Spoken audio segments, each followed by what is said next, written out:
Coaching জগতে এক অনন্য নাম, সবার সেরা শিক্ষা প্রতিষ্ঠান প্রান্তিক গাইড। সমস্ত সাবজেক্টের উন্নত মানের নোটস, সাজেশন, অ্যাসাইনমেন্ট পাওয়া যায়। নমস্কার, প্রান্তিক গাইডে সবাইকে শুভেচ্ছা অভিনন্দন। প্রান্তিক গাইডের পক্ষ থেকে আজকের নিবেদন কলকাতা বিশ্ববিদ্যালয় BA semester 1 history general suggestion.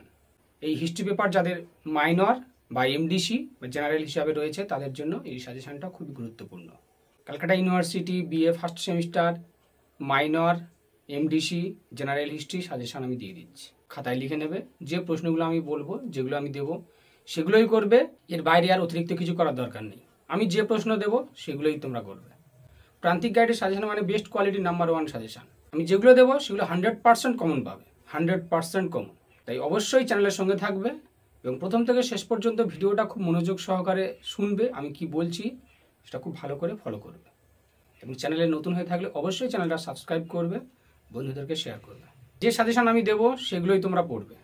তোমাদের হিস্ট্রি পেপারে কিন্তু কোনো শর্ট কোশ্চেন নেই।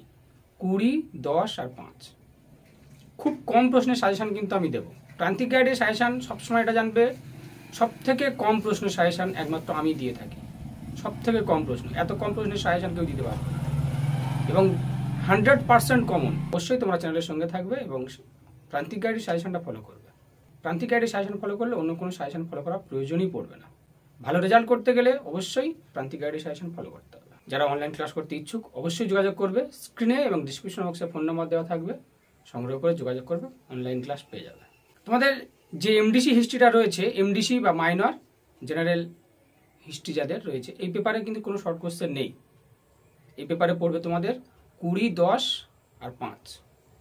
20 নাম্বারের 2, 10 নাম্বারের 2 আর 5 নাম্বারের 3টে।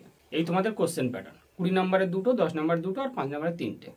20 নাম্বারের জন্য যে কোশ্চেনগুলো আমি দিচ্ছি সেগুলো তোমরা পড়ে নাও। তবে হ্যাঁ, তোমরা এটা খেয়াল রাখবে যে যেহেতু তোমাদের নতুন সিলেবাস, তাই অবশ্যই আমি মনে করি সমস্ত কিছু পড়া দরকার, পড়া উচিত। অন্তত রিডিং দেওয়া দরকার। রিডিং দিয়ে রাখলে কি হবে, তাহলে তোমাদের পক্ষে সুবিধা হবে। কনসেপ্ট একটা থাকলো, সেটা অনুযায়ী তোমরা লিখে দিতে পারবে। এবং যেগুলো আমি দেব সেগুলো প্রথম খুব ভালো করে পড়বে, একদম জলের মতো মুখস্থ করে নেবে, কারণ আমি খুব কম প্রশ্নে দেবো। এবং আরও একটা বিষয় হলো যে আমি এই পেপারের উপর লাস্ট মিনিট ফাইনাল সাজেশন দেবো। প্রান্তিক গাইডের লাস্ট মিনিট ফাইনাল সাজেশন খুবই কার্যকরী, খুবই উপযোগী, একদম শিওর কমন পাবে। তাই অবশ্যই সঙ্গে থাকবে। আর সমস্ত প্রশ্নের অ্যান্সারগুলো করা দরকার, পড়া দরকার। সবগুলো যদি পড়া থাকে তাহলে তোমরা কিন্তু খাতায় লিখতে পারবে। তাই অবশ্যই কিন্তু সমস্ত কিছু পড়ে রাখা দরকার। যে কোনো একটা বিষয় যদি একটা কনসেপ্ট থাকে, একটা ধারণা যদি তৈরি হয়, তাহলে কি হবে, খাতা অন্তত কিছু অন্তত লিখতে পারবে।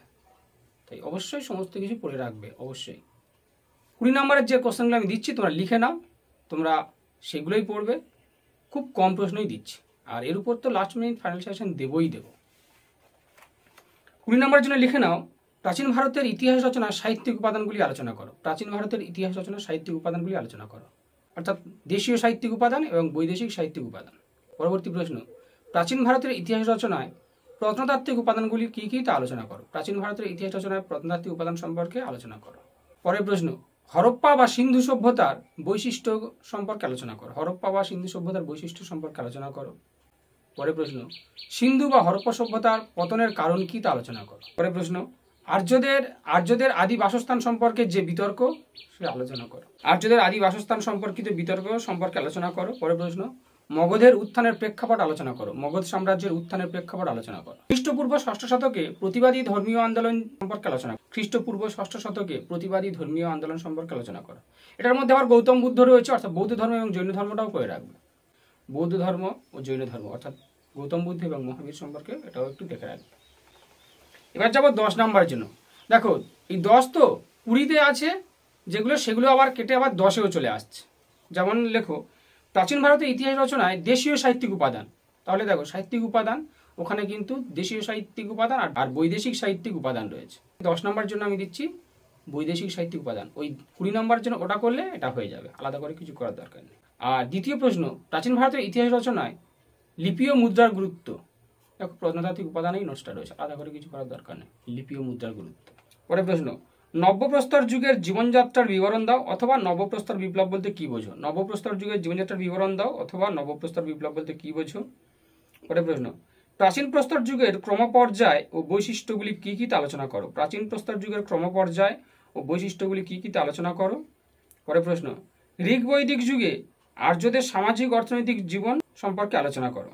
ঋগ বৈদিক যুগে আর্যদের সামাজিক অর্থনৈতিক জীবন আলোচনা করো এবং ঋগ বৈদিক যুগে আর্যদের রাজনৈতিক ও ধর্মীয় জীবনটাও দেখে রাখবে। ঋগ বৈদিক যুগে আর্যদের ধর্মীয় ও রাজনৈতিক জীবনটা দেখে রাখবে। পরের প্রশ্ন, মেহেরগড় সভ্যতা সম্পর্কে আলোচনা করো। মেহেরগড় সভ্যতা সম্পর্কে আলোচনা করো। পরের প্রশ্ন, হরপ্পার নগর পরিকল্পনা। হরপ্পার নগর পরিকল্পনা সম্পর্কে আলোচনা করো। এই 10 নম্বরের এই প্রশ্ন করাই তোমরা করবে। 5-এর জন্য চলে যাব। 5-এর জন্য করবে অষ্টাঙ্গিক মার্গ করবে, আর ষোড়শ মহাজন পদটা করবে, রেডিও কার্বন 14 রেডিও কার্বনটা করবে, সভা সমিতি অর্থাৎ বৈদিক যুগের রাজনৈতিক প্রতিষ্ঠান হিসাবে সভা সমিতির গুরুত্ব এটা করবে। পরের প্রশ্ন, বৌদ্ধ ও জৈন ধর্মের পার্থক্য সম্পর্কে আলোচনা করো। বৌদ্ধ ও জৈন ধর্মের পার্থক্য সম্পর্কে আলোচনা করো। পরের প্রশ্ন, মধ্যপ্রস্তর যুগ। মধ্যপ্রস্তর যুগের বৈশিষ্ট্য সম্পর্কে আলোচনা করো। পরের প্রশ্ন, চতুরাষ্ট্রম প্রথা বলতে কি বোঝো। আর্য সত্য এটা করবে। হরপ্পা সভ্যতার ধর্মীয় জীবন। হরপ্পা সভ্যতার ধর্মীয় জীবন। পরের প্রশ্ন, হরপ্পার শিল্পকলা বা কারিগরি শিল্প। হরপ্পার শিল্পকলা বা কারিগরি শিল্পটা করবে। প্রশ্ন, ইতিহাস বলতে কি বোঝো। ইতিহাস বলতে কি বোঝো এটা করবে। অর্থশাস্ত্রের গুরুত্ব, ত্রিপিটক ইন্ডিকা। অর্থশাস্ত্রের গুরুত্ব, ত্রিপিটক ইন্ডিকা। 5 নম্বরের জন্য এই কটা করবে। আর তোমরা নিশ্চিত থাকো অবশ্যই কিন্তু তোমরা লাস্ট মিনিট ফাইনাল সাজেশন পেয়ে যাবে। এই ব্যাপারের উপর লাস্ট মিনিট ফাইনাল সাজেশন অবশ্যই দেবো, চিন্তা নেই। প্রান্তিক গাইডের সঙ্গে থাকো, সমস্ত কিছু হেল্প পেয়ে যাবে। আর যে কোশ্চেনগুলো দিলাম সেগুলো অবশ্যই করে মুখস্থ করবে, অবশ্যই পড়াশোনা করবে। কারণ তোমাদের নতুন সিলেবাস এবং আমি যেগুলো দিলাম এর বাইরে তোমাদের সিলেবাস কিন্তু এবার প্রচুর বড়। সাবজেক্টও যেমন বেড়েছে পূর্বের সিলেবাসের তুলনায়, ঠিক তেমনই আবার সিলেবাসটাও বেড়েছে। তাই অবশ্যই কিন্তু তোমরা সমস্ত কিছু পড়াশোনা করবে, তাহলে তোমরা নোটস ভালো লিখতে পারবে, ভালো নাম্বার পাবে। দিনের শেষে কিন্তু হিসাব হবে নাম্বারের। ভালো নাম্বার পেতে গেলে, বেশি নাম্বার পেতে গেলে প্রচুর পরিমাণে পড়াশোনা করতে হবে। তাই আমি যে প্রশ্নগুলো দিলাম এর বাইরে আর কিছু হবে না আশা করছি। তোমরা অবশ্যই এইগুলো ফলো করবে। আর লাস্ট মিনিট ফাইনাল সেশন পেয়ে যাবে, চিন্তা নেই। আর যারা অনলাইন ক্লাস করতে চাও, অনলাইন ক্লাস করতে ইচ্ছুক, যোগাযোগ করবে, ক্লাস পেয়ে যাবে। খুব স্বল্প পারিশ্রমিকে কিন্তু আমি ক্লাস দিই, তাই অবশ্যই যোগাযোগ করবে।